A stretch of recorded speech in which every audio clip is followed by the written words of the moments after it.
Magandang hapon sa inyong lahat. Kung nakikita nyo sa aking likuran, ito ang tinatawag na linear park ng pasyalan ng Calbayog City, Samar. At dito, pumasok na nga ako para makita ang ganda ng linear park ng Calbayog City, Samar. At hindi nga ako nagkamali sa sobrang ganda rito. Matatagpuan ng linear park sa Calbayog Coastal Road in Barangay West Awang.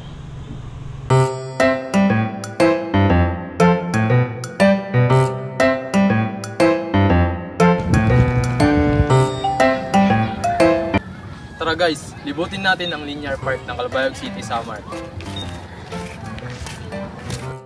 Ito ang mga atraksyon sa linear park ng Calbayog City, Samar. At napakaganda talaga rito. Maganda kung isasama nyo ang inyong pamilya at mga kaibigan bago kayo pumunta rito.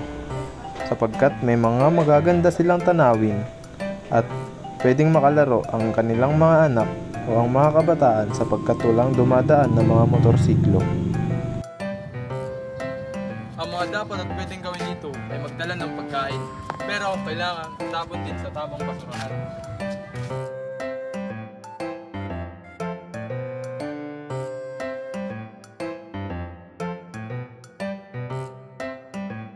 Kung nakikita nyo, nandito tayo sa tabing dagat, tawid lang ng linear park. Maganda rito sapagkat malapit sila sa dagat. At kung nakikita nyo, napakaganda ng tubig at napakalinaw. Pwede ka rin dito maligo kasama ng iyong pamilya o mga kaibigan.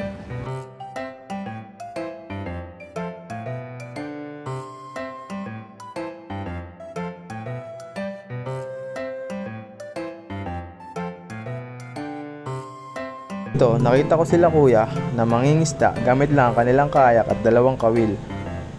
Sana marami silang mahuli sapagkat napakalinis ng dagat at walang mga basura rito. Mag-ingat po kayo kuya sa inyong pangingisda. Sana pag may mahuli kayo, bigyan nyo ako. Charot! Maganda magpasyal sa linear park ng Calbayog City, Samar kasama ng iyong pamilya sapagkat nakakalangap ka ng sariwang hangin at may maganda pang panawin.